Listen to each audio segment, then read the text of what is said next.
जिस संख्या से हम भाग देते हैं ना, यानी कि 6, ये जो है ना 6 से हम 20 में भाग देना, तब 6 क्या हो जाएगा, मेरा भाजक हो जाएगा। तो स्वागत है आपका अपने साइंस नॉलेज एजुकेशन चैनल पे। दोस्तों इस वीडियो में हम जानने वाले हैं 10वीं कक्षा गणित, जिसका चैप्टर 1 है, ठीक है, जिसमें क्या पढ़ना है, यूक्लिड विभाजन प्रमेय का, ठीक है।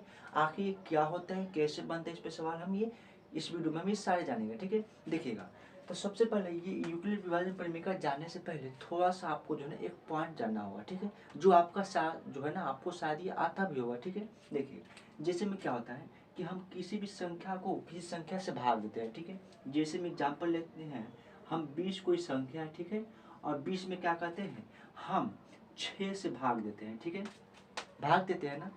तो कितना में लगेगा, 6 3 बार में कितना लगेगा दोस्तों, 18 लगेगा, ठीक है, 18 लगेगा, ये 2 बचेगा, कट जाएगा, ठीक है, ऐसा होता है ना।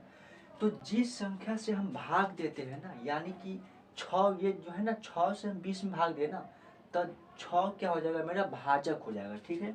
क्या हो जाएगा, ये भाजक। ये हम 6 को क्या बोलेंगे दोस्तों, भाजक, यानी कि जिससे हम भाग देते हैं वो भाजक कहलाता है, ठीक है, ये याद रखना चाहिए, ठीक है। उसके बाद जिसमें हम भाग देते हैं, यानी कि 20 में भाग दे रहे हैं ना, तो ये क्या हो जाएगा, भाज्य हो जाएगा। ये जो है ना मेन पॉइंट है, ये समझने के बाद ही आप यूक्लिड विभाजन प्रमेय बना सकते हो, ठीक है। उसके बाद यहाँ पे देखिए, जितना बार में हम भाग लगाएंगे ना, यानी कि 6 को 3 बार लगा है ना, तो ये जो 3 है वो क्या हो जाएगा, वो भागफल होगा। क्या होगा दोस्तों, भाग फल कहलाता है, ठीक है। और जो नीचे जो बच जाता है, जैसे यहाँ पे 2 बच गया है, ठीक है, किसी संग कोई में 2 बचता है, कोई में 0 बच भी सकता है, ठीक है, तो वो क्या कहलाता है, वो शेष फल कहलाता है, शेष फल कहलाता है, ठीक है दोस्तों। ये आपको याद रहना चाहिए, तभी जाकर जो है ना आप यूक्लिड विभाजन प्रमेय बना सकते हो, इसके ऊपर सवाल बना सकते हैं, ठीक है। देखिए, जो ये भाजक है ना, उसको हम सबसे पहले जो भाज्य, ठीक है, हम इसको क्या चीज से दर्शाते हैं, ए से दर्शाते हैं, ठीक है, ए से दर्शाते हैं। उसके बाद ये जो भाजक है ना, उसको हम बी से दर्शाते हैं, ठीक है। और ये जो भागफल है उसको हम क्यू से दर्शाते हैं, ठीक है। और ये जो शेषफल है उसको हम आर से दर्शाते हैं। ये भी रखना, याद रखना है, ठीक है। क्या है, जो भाजक है उसको हम 20 से दर्शाए, भाजक जो जिससे हम भाग देते हैं किस संख्या में, ठीक है। और भाज्य जिस संख्या में हम भाग देते हैं ना, वो क्या कहलाता है, भाज्य कहलाता है, और भाज्य को ए से दर्शाते हैं। और जितना बार में हम भाग लगाते हैं तो वो क्या कहलाता है, भागफल कहलाता है, जिसे हम क्यू से दर्शाते हैं। और जो नीचे बच जाता है उसे हम शेषफल कहते हैं, जिसे हम आर से दर्शाते हैं। यदि ये याद हो जाएगा ना, ठीक है, तो ये जो है यूक्लिड विभाजन प्रमेय के ऊपर जितने भी सवाल आएंगे आप उसे चुटकियों में बना सकते हैं, ठीक है। देखिएगा, और एक तरीका यहाँ पे देखिएगा, यदि क्या होगा, कोई संख्या में किसी क्वेश्चन में आपको क्या करेगा कि ये भाजक दे देगा, ठीक है, ये भागफल दे देगा और ये शेषफल दे देगा, ठीक है, और कहेगा कि भाज्य निकालिए, भाज्य ज्ञात कीजिए। तो उसका क्या फॉर्मूला होता है, ये होता है ना, भाज्य को हम क्या से दर्शाते हैं, ए से दर्शाते हैं, यानी कि ए बराबर बी गुना क्यू प्लस आर, ठीक है। ये क्या है, फॉर्मूला है। यानी कि कोई क्या करेगा कि आपको भाजक दे देगा, भाज्य दे देगा और शेषफल दे देगा, ठीक है, और कहेगा कि ये जो भाज्य है ना, भाज्य निकालिए, ठीक है। तो भाज्य निकालने का फॉर्मूला क्या होता है, ए बराबर बी गुने क्यू प्लस आर, ठीक है। ए क्या कहलाता है, ए भाज्य कहलाता है, भाज्य भाज्य निकालना है हमें, ठीक है। तो क्या करेंगे, भाजक को क्या करेंगे, भाजक को हम क्या गुना करेंगे, किससे, भागफल से, ठीक है, भागफल से हम क्या करेंगे, गुना करेंगे, ठीक है। और उसमें क्या करेंगे, प्लस जो शेषफल होगा ना, वो शेषफल जोड़ देंगे, ठीक है, ये शेषफल जोड़ देंगे, ठीक है। ये दोनों फॉर्मूला लिखे हैं, केवल ये हिंदी में लिखा हुआ है और ये एबीसीडी के अक्षर द्वारा लिखा गया, ठीक है। तो आशा करते हैं ये समझ में आ गया, ठीक है। यदि ये समझ में आ गया ना, तो अब क्या करते हैं, आप जो है आप यूक्लिड विभाजन प्रमेय का आप इसके ऊपर जो भी सवाल आएगा आप उसे बना सकते हैं, ठीक है। यही फार्मूला जो है ना यूक्लिड विभाजन प्रमेय का कहलाता है, ठीक है। अब देखिए इसके ऊपर हम सवाल कैसे बना, यहाँ पे दोस्तों देखिएगा, ये जो सवाल है यूक्लिड विभाजन प्रमेय का द्वारा क्या करना है, हल करना है, ठीक है। और ये 3 क्वेश्चन है, ठीक है।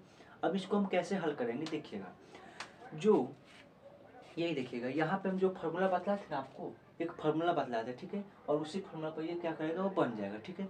तो थोड़ा सा हम फार्मूला को यहाँ पे नोट कर लेते हैं, ठीक है। हमने फार्मूला क्या बताया था दोस्तों, हमने फार्मूला बताए थे ए बराबर बी गुना क्यू प्लस आर। ये फार्मूला केवल याद रखना है, ठीक है दोस्तों, ये याद रखना है। अब देखिए ए जो होता है ना वो हमेशा बड़ा होता है, ठीक है, इतने याद रखना है केवल, ए जो होता है वो हमेशा बड़ा होता है, ठीक है। अब देखिए ये जो है ना पहला, देखिए यहाँ पे पहला क्वेश्चन में क्या है, यूक्लिड विभाजन प्रमेय द्वारा हल करना है, ठीक है, किसको, 30,8 को। अब इसको हम कैसे हल करेंगे, देखिएगा इसमें से बड़ा कौन है, 30 है, ठीक है, तो 30 को उठाकर हम यहाँ पर रख लेते हैं, ठीक है, और बराबर, अब ये फॉर्मूला लगाइए बी गुना क्यू प्लस आर। अब 30 हो गया, ठीक है, 30 हो गया ना, और ये क्या है 8 है। अब यहाँ पे 8 लिखना है, 30 लिखकर बराबर के चिन्ह देना है, और ये 8 लिखना है जो छोटा वाला होता है, ठीक है। अब हम 8 में कितना से गुना करेंगे, वो 30 आ जाए या 30 से कम आ जाए, 30 से ज़्यादा नहीं आना चाहिए, ठीक है। तो कितना देखिए, तो गुना किए तो 8 दूना 16, 8 के 24, 3 बार में होगा ना, 8 तिरिकी 24, और 8 को हम 4 बार पढ़ेंगे तो 8 चौका 32 हो जाएगा, ठीक है, जो 30 से ज़्यादा हो जा रहा है, ठीक है। इसीलिए 8 तिरिकी यानी कि 3 बार में गुणा, यानी कि 8 तिरिकी 24 हो जाएगा, ठीक है। और 24 हो गया, लेकिन हमें 30 पुराना है ना, 24 हो गया लेकिन हमें 30 पुराना है, तो 24 में कितना जोड़ेंगे, 30 आ जाएगा, ठीक है। तो 24 में 6 जोड़ देंगे, ठीक है, यानी कि 8 गुना 3 यानी 8 के 24 हो जाएगा, और प्लस 6 यानी कि 8 के 24 और प्लस 6 30 हो जाएगा, ठीक है। अब देखिए अब क्या करना है कि इतना हो गया, अब ये वाला है ना, इसको उठाकर यहाँ पे करना है, ठीक है, यानी कि अब 8 आ गया यहाँ पे बराबर, और जो यहाँ पे जुड़ा हुआ है ना 6, अब इसको यहाँ पर लाना है, इसको यहाँ पे। अब 6 में कितना से गुना करेंगे कि वो 8 आ जाए या 8 से कम आए, 8 से ज़्यादा नहीं आना चाहिए, ठीक है। तो 6 में हम क्या करेंगे, 1 से गुना करेंगे, 6 कम 6 हो जाएगा, ठीक है, और कितना जोड़ेंगे तो 8 हो जाएगा, 2 जोड़ेंगे तो 8 हो गया, ठीक है। इधर भी 8 हो जा रहा है ना, देखिए 6 में 1 से गुना 6 और प्लस 2 8, इधर भी 8, ठीक है। 30 यहाँ पे तो देखिए 8 के 24 प्लस 30 30, दोनों तरफ बराबर आना चाहिए, ठीक है। अब देखिए अब यहाँ पे इतना हो गया, अब फिर क्या करेंगे, जब तक यहाँ पे 0 ना आ जाएगा ना, जब तक प्लस 0 नहीं आएगा तब तक इस क्रिया को करते आना है, ठीक है। अब देखिए यहाँ पे जो 6 है ना, अब 6 यहाँ पे आएगा, 6 बराबर, अब प्लस में 2 था ना, तो अब 2 यहाँ पे आएगा। अब 2 में हम कितना से गुना करेंगे, 6 आ जाए या 6 से कम आए, ठीक है। तो 2 में हम 3 से गुना करेंगे, ठीक है, तो 6 आ जाएगा, ठीक है। ये उसमें और कुछ जोड़ना पड़ेगा, नहीं जोड़ना पड़ेगा, तो यानी कि प्लस 0 हो जाएगा, ठीक है। यही तो हो गया यूक्लिड विभाजन प्रमेय के द्वारा हम क्या किए, इसका हल ज्ञात कर दिए, ठीक है। इसका क्या किए हम, हल ज्ञात कर दिए, ठीक है। तो ये आपको समझ में आ गया होगा, ये पहला क्वेश्चन है, ठीक है। अब दूसरा क्वेश्चन को देखते हैं दोस्तों, तो दूसरा क्वेश्चन कैसे बनेगा, ठीक है। देखिएगा दूसरा क्वेश्चन है 46,9।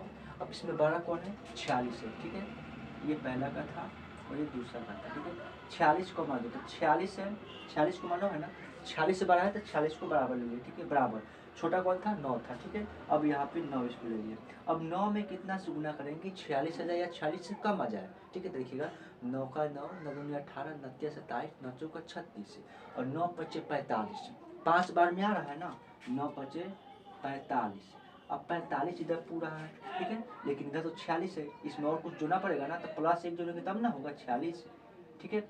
अब उसके बाद क्या करेंगे, 1 हो गया, अब ये वाला जो 9 है ना, इसको यहाँ पे लाएंगे, यानी कि ये जो 9 है इसको यहाँ पे लाए, बराबर का चिन्ह दिए, और ये जो 1 है ना इसको यहाँ पे लाएंगे, इसको यहाँ पे लाएंगे। अब यहाँ पे 9 है और 1 है, क्या बराबर है, नहीं है, तो 9 में हमें कितना से गुना करना पड़ेगा, 1 में कितना से गुना करना पड़ेगा कि 9 आ जाए या 9 से कम आ जाए, ठीक है। तो 1 में हम 9 से गुना कर देंगे तो 9 आ जाएगा ना, ठीक है, इधर भी 9 इधर भी 9, इसमें कुछ जोड़ना पड़ेगा नहीं, यानी कि इसमें प्लस 0 हो जाएगा, ठीक है। देखिएगा इधर भी 9 और इधर भी 1 में 9 से गुना तो 9 और 0 9, यानी कि ये भी क्या होगा, यूक्लिड विभाजन प्रमेय का द्वारा हल हो जाएगा। जब तक यहाँ पे प्लस में 0 नहीं आ जाएगा ना यहाँ पे, तब तक इस क्रिया को करते रहना है। ये भी क्या होगा, यूक्लिड विभाजन प्रमेय का द्वारा हल हो गया, ठीक है। तो आशा करते हैं ये दोनों क्वेश्चन आपको समझ में आया होगा, ये नियम आपको समझ में आया होगा, बनाने का तरीका समझ में आया होगा, ठीक है। तो यदि ये नियम ये तरीका आपको समझ में आया, ठीक है, तो आप क्या कीजिए, ये जो 3 है ना 3,20 जो है ना, इसका क्या करना है कि इसका आंसर हमें कमेंट बॉक्स में बताइएगा, ठीक है। तो मिलते हैं ऐसे नए वीडियो में नए तरीके के साथ, तब तक के लिए धन्यवाद।